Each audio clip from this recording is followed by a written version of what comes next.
I'm going to take our first call. First call is going to be coming from James. He's coming out of California. And James says, the verse about a man laying with another man, Leviticus 20:13, is a correct verse. Not the death part. Well, just in time for Pride Month. But homosexuality is still immoral. James, you're on AXP with Armin and Johnny. Tell us more about your thoughts on this, please. Oh, well, I was just looking at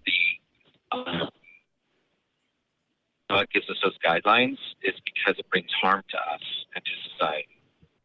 Okay. So I think it would be a much better place for us to live if it was just one man, one woman, they were married, they had children because they wanted to, we weren't spreading sexual diseases and doing harmful things to people as far as rape and incest. And is it your opinion, James? Is it your opinion, James? I'm talking over you right now. That homosexual people are the people who are primarily spreading the diseases and who are committing sexual assaults on people. No. What I'm saying is that it is That's harmful, good. even though we don't see the harm. We don't see as much harm as God does. So we don't see it as harmful as it is to ourselves and to society. What is the harm? What is the harm? Tell me about the harm that you see in homosexuality, because I can tell you, well, I don't see it. It's a natural act to have anal intercourse. Oh boy. Anal sex. Do you see it as a that was not the question. The question was, what's the harm? Part of the body was used. Well, that's harmful to that part of the body. James, did you try it and it didn't feel good, or what's the harm? No. Because there's lots of different ways that people of the same sex can be in relationships with each other. And can show each other physical affection and erotic pleasure, and it doesn't only come in the form of anal sex. So, what about that is harmful? Good. What about that is harmful? What's harmful? Are you talking about anal tearing? When, let's say, two people decide to have anal sex and they don't lubricate properly and they don't prepare themselves, are you talking about that kind of harm? Because although there are some people who have a kink about the harm, I believe that there are ways of getting around that. I've read in books. Let's just isolate. James,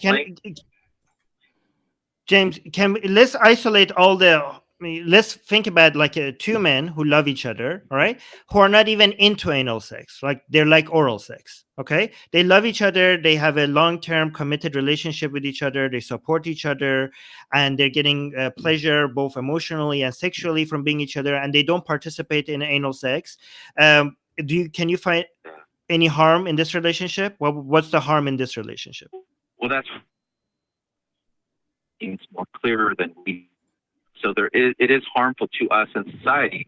We don't see the harm that it brings as God does. God sees way more clearer than we do. We don't see it clear. Okay. Right. Okay, but if we don't see it, okay, for us as atheists, we don't believe in God and we don't see the harm. Why should we stop? Like, why should we not? Why should we condemn this if we don't see the harm? Well, because based on that line of reasoning, we should ban everything because everything could be harmful and we don't see the harm. We should see the harm before we condemn something. Guidelines, right? Well, there's guidelines for us through even laws that we make. Right, we have guidelines that protect people, protect us, protect the environment, and all of those things. Right? Where do you get these guidelines? Well, we see harm in that things bring, right? And so we try to stop that harm from happening, right? So you're talking about environmental harm, like pollution, for example, right? Well, everything that's harmful. Well, let's get specific. Let's get specific. Right? James. Let's get specific. And it's interesting that you chose environmental harm, but why not? So you've got Company A and Stream B. And Company A is manufacturing something that they're making a profit off of. Very good. They're properly licensed and all that jazz. And then they decide to dump some sort of toxic chemical that is bad for the environment, for the human environment and for the animal environment, but let's focus on the human environment. And people get sick, and so we make that behavior illegal, or we heavily regulate it, or we heavily in ways we limit the amount that a company can put into a river, right? Okay, so there's the harm, right? We've agreed that this side effect is deleterious for the people living downstream. And so there's the harm. So now I want to hear what that kind of harm is. Don't tell me God knows what it is, but I don't. What is the harm for homosexual behaviors? Because we don't see the harm that God does. That's the answer. The answer is that there's guidelines for us because we don't see how harmful it is to us. That's why He gives us those guidelines. Okay, then we don't. What if I introduce to you another entity that you don't believe in, and I tell you that entity sees harm in, I don't know, drinking water, right? And then you say, well, there's no harm in drinking water. I'm like, well, my entity that you don't believe in can see all this harm, and you don't. Are you going to accept my claim? No, I wouldn't. I wouldn't agree with it because I know that there's only one God, one truth, and one word is our God. I know that. Cool. So I wouldn't agree with anything else. So well, you know it, so it'd be helpful then if you could then explain how you know it and why we should know it too. All right. I know it because witnesses that wrote about it. Witnesses are credible. They're very credible. Really quick, James, are you on Bluetooth right now, or are you on your regular phone? Oh, I'm on my phone. Okay, you're cutting in and out. But so does somebody got a roadmap? Please repeat it. I missed that. All right. So the reason I believe is because I believe the witnesses that were there and saw everything happen and wrote it down. And I believe that those witnesses are real people, such as Paul, the apostle.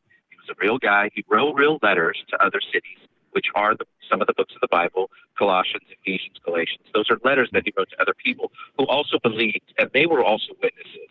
So they accepted those letters as truth, and they lived by those things that he wrote. So that's why I believe, because this isn't just some made-up story.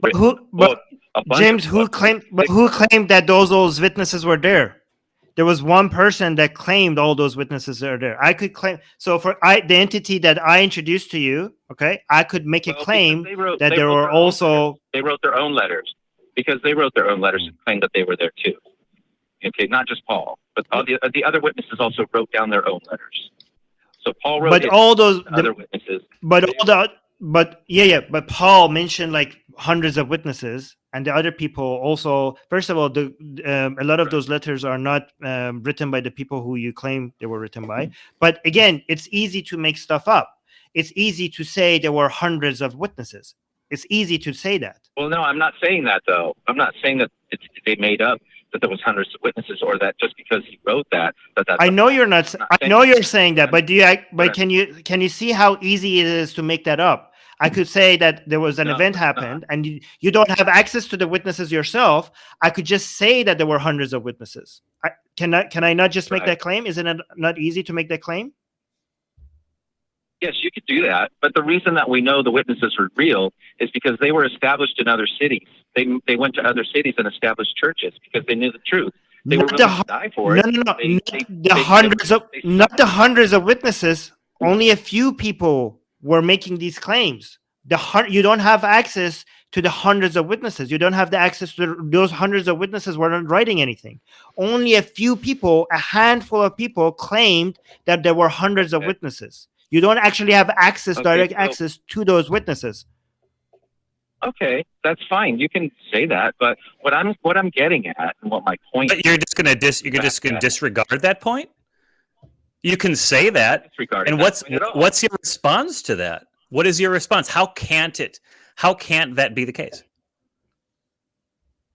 Because of the established witnesses that did receive the letters, accept those letters as true, and establish the church when it began. It would have fallen to the ground and become nothing, like all of the other things did.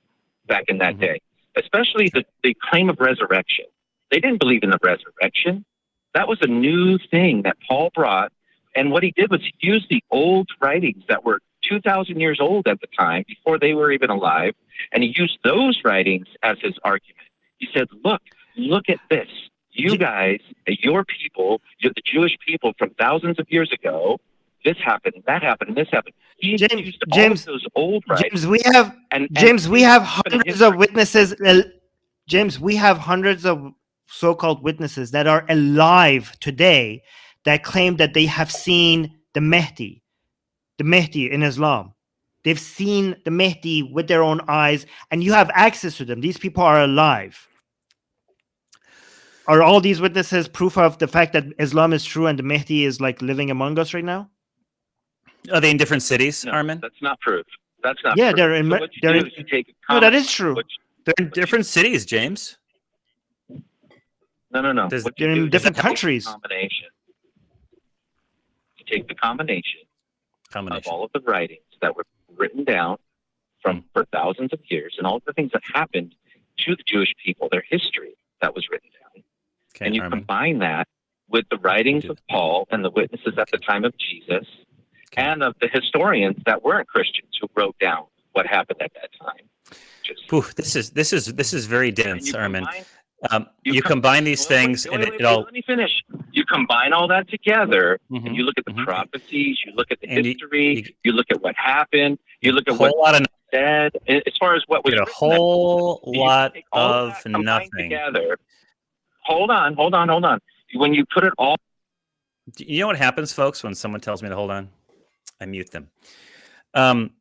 So you take ancient writings of ancient people talking about stuff that they legend type of stories, floods and plagues and miraculous behaviors, angels, demons, and these kind of things, journeys of people, and quasi-historical figures. And then we through the course of the history of the Jewish people, they write this down. They form rituals around it. They make it a central core of their cultural identity, and they stratify society according to that writing. And then it gets codified in an oral and a written tradition. And a priestly class looks after it. And then those writings become available, because they're printed, to people thousands of years later who can't verify that any of those things happened, merely that those things were written down. And so those people become smitten, if I may use the word, with an itinerant preacher wandering the countryside in Judea and preaching, let's be honest, not particularly unique things for the time. And when that person dies, very well could be because of crucifixion, because he was disrupting things, somebody starts writing tales with him as the center of the tales. And they're writing it with fulfillment of so-called prophecy in mind. These stories are unsigned stories. No individuals are identified except for Paul, who wasn't there for any of it. He heard stories from people. So you got a game of biblical telephone. Got it. So now I'm putting you back off mute, and now you probably got a lot of things to say. So go ahead. What do you got? Yeah, so it wasn't biblical telephone. So how do you know it wasn't biblical telephone? Tell me how you know it wasn't biblical telephone. Because I'll be honest with you, James, I do appreciate your call, and I'm going to keep you on here for a bit. But you're kind of doing like an inch deep, a mile wide. We're going to have to get into something specific, because you've got a lot of sort of entry level biblical defense, and you're not allowing. I'm going to go ahead and mute you again really quick, because you're talking over me, and I don't like it. And I want to stop talking, because I want to have a conversation between me and you and Armin, okay? So it's going to be a back and forth. So when we're going to wait for breaks and we're going to address something, but we're not going to let you just run roughshod over the fields of conversation. Okay, we're going to plow fields, right? Then we're going to plant seeds of conversation, and then we're going to water them with dialectic. All right, and then we're going to give it some time to think, and then we will harvest the agricultural byproduct or product of good conversation. Okay, so here you are, James. You are off of mute. So pick one specific thing, and don't give me, in totality, if you add all these bad pieces of evidence up, it turns into one piece of good evidence. Give me one, and we'll talk about the one, and then we'll go move on to the next one. Okay? Thanks, James. Okay. So you were saying. Okay. Yeah. Well, let's just talk about Paul then, because Paul, historians agree that Paul was a real guy. Do you agree? Okay. That historians agree that Paul was real? I don't know. Yes. Let's, for the sake of conversation, let's say Paul is as real as I am. Most of them. Yeah, most of them. All right. So what do you? Well, okay. So what do you do with Paul then? Was Paul a crazy lunatic, or was he an established person in society who was wealthy, not super wealthy, but he was brought up in a established wealthy home, who was taught. That's a false dichotomy. False dichotomy. He could have been both. They could have been both. He could also have just been mistaken. He was educated. Just been mistaken, James, right? Are people who are established in society with good money, are they always right? Or do they sometimes make terrible mistakes? No, but he was educated in the Torah, in the law of God, right? That's the writings of Moses. So he was taught all of that. James, the environment that he lived in, educated people had delusions. It was common for educated people back then to have delusions. Okay, everybody back then believed in the end of stuff like the end of times and prophets and revelation. Educated people, it was common for educated people back then to have these delusions as well. It's not rare for educated people to believe in these things, especially back then. So your conclusion of Paul is that he was delusional. That's your conclusion. No, James. No, James. You're what you're trying to do, James. I'm talking. I'm asking. No. Okay, you're asking. No. My conclusion is not that he's delusional, and I can't speak for Armin. My conclusion is that if Paul existed, right, he had an opinion about the risen Christ figure, right? We can't verify what Paul actually experienced on the road to Damascus. Okay, we can't verify any of that. All we know is he wrote it down and started writing letters to people. All right, and those other people had their connections to perhaps people who had connections to Jesus if he were a historical figure. Let's assume he was for the sake of conversation, right? You can be a lunatic, you can be right, you can be mistaken, right? And honestly, I'm not going to say he was crazy. I think he was mistaken. There's a lot of powerful people who have some very, I would say, incorrect opinions about people, right? And the world around them. So, yeah, that. Well, I would say that he might have been somewhat delusional if he was what he wrote. He really believed it. He believed that Jesus came to him when he fell off his horse, right? So if he was being sincere about what he saw, I mean, that could be a delusion, but he could have been he could be really sincere and believed in what he saw. Yeah. But he might have just seen something that was not really there. Hey, that happens often. Yeah. James, real quick. I was talking to a friend of mine yesterday, and this friend of mine, I don't believe in psychic stuff. Okay, I don't believe in psychic stuff. And this friend was telling me, and neither does this friend, by the way. This friend had something having to do with a neurological disease. The person in their family had a neurological disease, and they were going through some family member who had some issue. Okay, and they were having a conversation months later with another friend they hadn't seen for a long time, hadn't had any contact with for a long time. Okay. And they were not talking about the subject of neurological disease. Okay.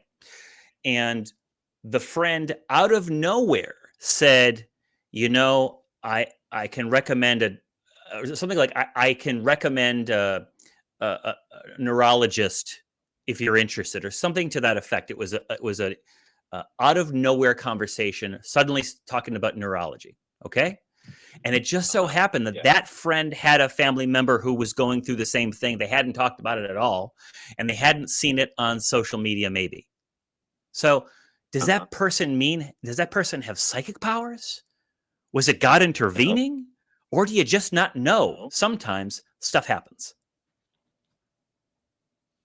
Yeah, it could have been anything.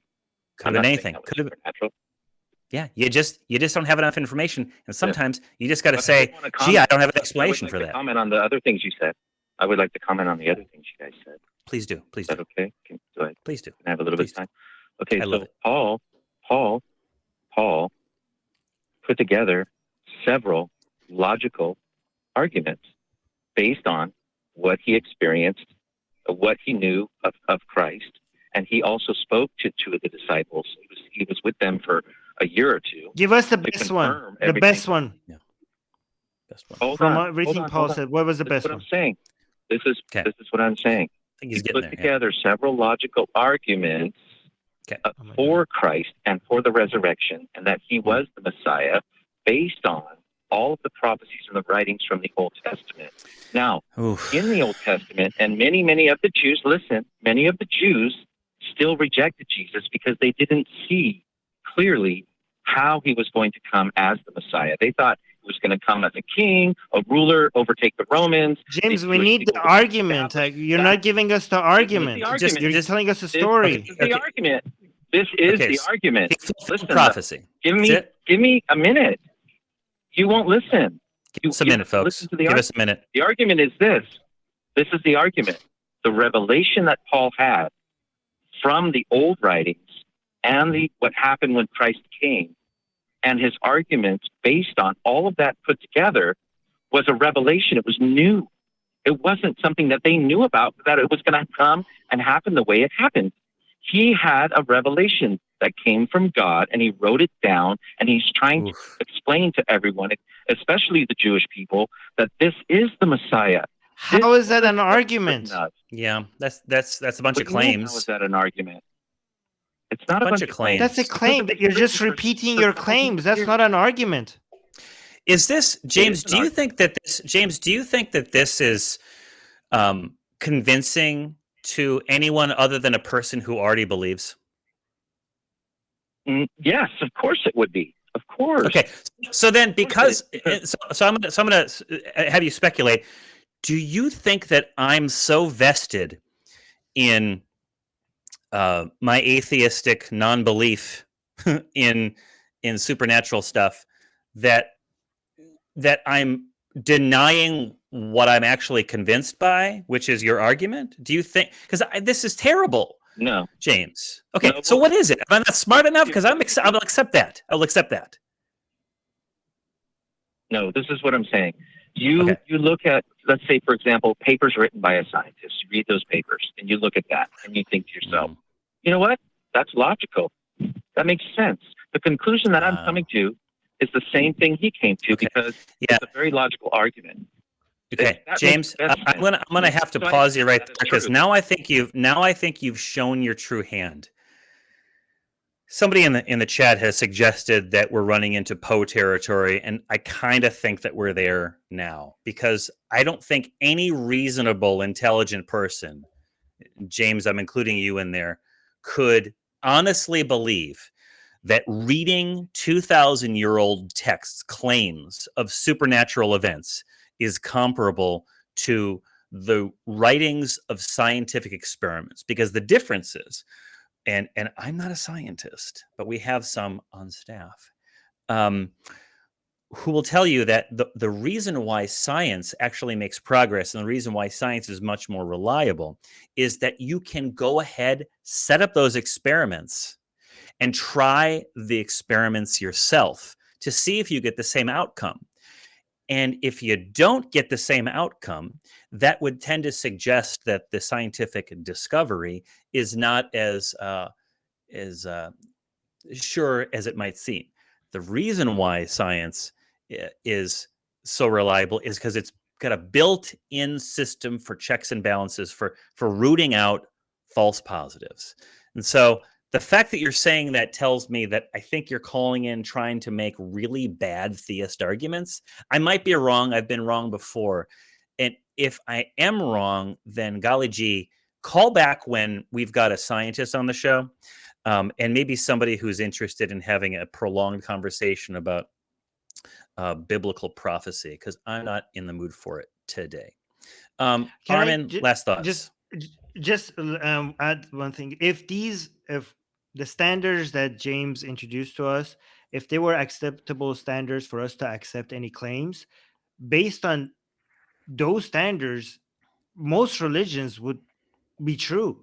Yeah. Like based on that level of barrier for us to accept a claim, then Islam would be true, because I could give you better arguments for Islam, better examples for exactly what James said in Islam, in Hinduism, in Judaism. These are not really not a high bar to be able to pass.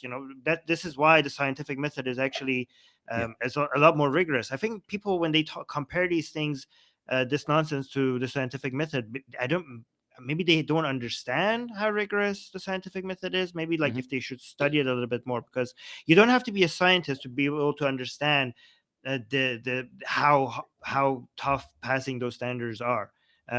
Just a little bit of understanding of the methodology will get you there. Go talk to somebody who's working in a lab about the kind of work they're doing, and it's not Marvel Cinematic Universe level generalities. It's so specific, and it's relatively unintelligible to a layperson like myself.